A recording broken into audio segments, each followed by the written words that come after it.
सांस ले रहे यूं और तू चाहे कहीं भी किसी ফ্ল্যাশব্যাক। হাই রে ভাই, আমার এই গাইবান্ধা তো কুষ্টিয়া যাওয়ার ব্লগটা দেখার জন্য এত মানুষ অপেক্ষা করবে এটা আসলে আমার জানা ছিল না।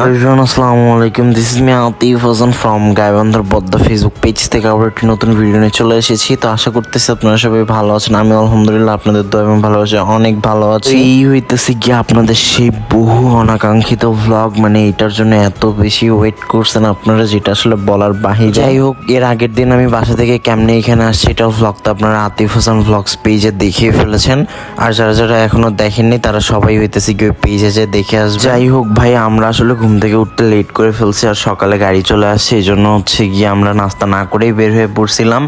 আর এই তো যাওয়ার সময় হইতেছে গিয়ে একটা রেস্টুরেন্টে ঢুকছিলাম, আমরা রেস্টুরেন্টে ঢুকে খাওয়া দাওয়া করে নিয়েছিলাম সকালে। আমরা ওই দিন ঠিক সকাল 6টার সময় বাড়ি থেকে কুষ্টিয়ার উদ্দেশ্যে রওনা দিই, মানে গাইবান্ধা থেকে কুষ্টিয়ার উদ্দেশ্যে। আমার আসলে কল্পনারও বাহিরে ছিল যে কুষ্টিয়া গাইবান্ধা থেকে এত দূর টোটাল 8 ঘন্টা জার্নি করতে হয়েছে, মানে যাইতে 8 ঘন্টা আসতে 8 ঘন্টা, টোটাল 16 ঘন্টা জার্নি করতে হয়েছে। 24 ঘন্টার মধ্যে 16 ঘন্টা জার্নি করলে আপনি হইতেছে গিয়ে ঠিক থাকতে পারবেন কিনা, এই প্রশ্নটা আমার তরফ থেকে আপনার কাছে। যাই হোক ভাই, ভিডিওতে ব্যাক করা যায়। আমরা যাইতে যাইতে বগুড়ার মাঝখানে নেমে পড়ছিলাম। এটা হচ্ছে একদম বগুড়া মমইনের পাশে একটা একদম হাইওয়ের সাথেই।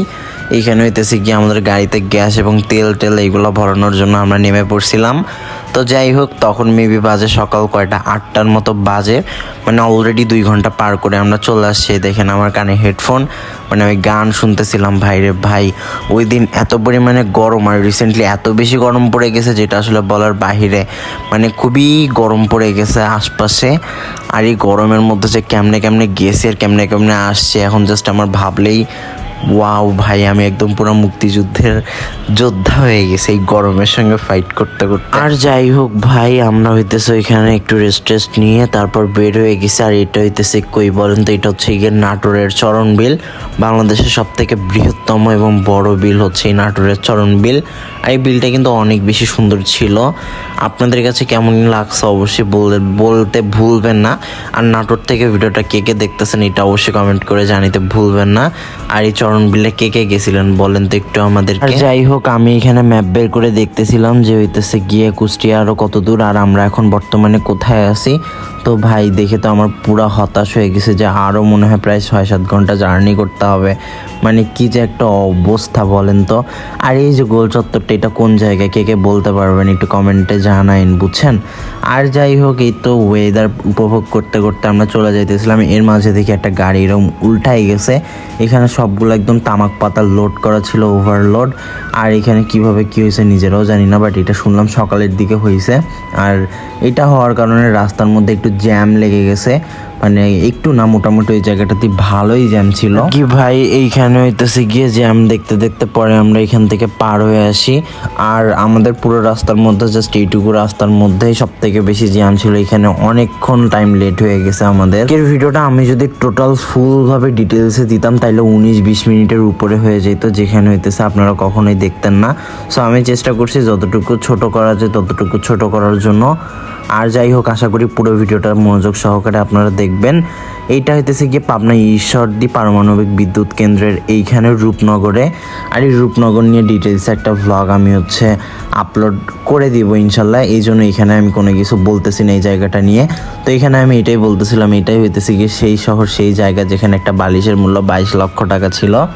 আর যাই হোক, এখানে বেশি কিছু এই জায়গাটা সম্পর্কে বলবো না, এটা নিয়ে ডিটেলস একটা ভিডিও আসতেছে খুব শীঘ্রই। কি ভাই, এখানে একদম অলরেডি তখন 5 ঘন্টা পার হয়ে গেছে গাড়ির উপর বসে থাকতে থাকতে। আর আমাদের গাড়িটা যেহেতু এসি গাড়ি ছিল এই জন্য তেমন একটা প্রবলেম হইতেছিল না, বাট তারপরেও গরম লাগতেছিল আর বোরিং লাগতেছিল আর কি। দেখতে দেখতে আমরা হচ্ছে লালন শাহ সেতুর উপর উঠে যাই। আর এখান থেকে আমি আবার ভিডিও করতেছিলাম, ওই যে দূরে পারমাণবিক বিদ্যুৎ কেন্দ্র দেখা যাইতেছে।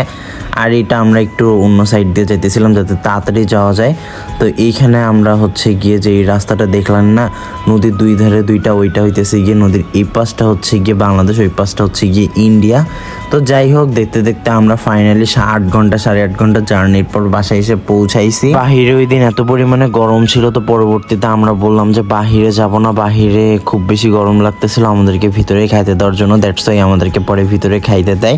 ফার্স্টে আমরা অবশ্য নাস্তা পানি করে নিয়েছিলাম। নাস্তা পানি করার পর হইতেছে একটু রেস্ট নিয়ে তারপরে এই যে দুপুরে খাইতে বসছি, বাট নাস্তা পানি করার সময়ের ভিডিও আমি আপলোড করতে পারি নাই, কারণ হইতেছে আমার ফোনে চার্জ ছিল না। আর যাই হোক, ওইখান থেকে হচ্ছে খাওয়া দাওয়া শেষ করে একটু রেস্ট নিয়েছি। রেস্ট নেওয়ার পরেই যে বের হয়ে গেছিলাম আশপাশটা একটু ঘুরে দেখার জন্য। আর বাড়ির আশপাশটা কিন্তু আসলে অনেক বেশি সুন্দর, বিশেষ করে এই পুকুরটা আমার অনেক বেশি ভালো লাগছে। বিশ্বাস করেন এই জায়গাটার মধ্যে কত সুন্দর বাতাস, আমি তো এখানে যে অনেকক্ষণ দাঁড়ায় দাঁড়ায় উপভোগ করছি। আর যাই হোক, এটা হইতেছে গিয়ে আমাদের বরের বাড়ি। আর এখানে আমরা অবশ্য ড্রোন উড়াইছিলাম একটু, কারণ কুষ্টিয়া শহরটাকে দেখার জন্য। দেখতে দেখতে আমরা আবারও গাড়িতে উঠে পড়ছি। এই যে 4:14 বাজে, 4:14 আমরা আবারও রওনা হয়ে যাই বিকেল 4:14। আর যাই হোক, এই হইতেছে গিয়ে সব মিলায় ডিটেলস ভ্লগ।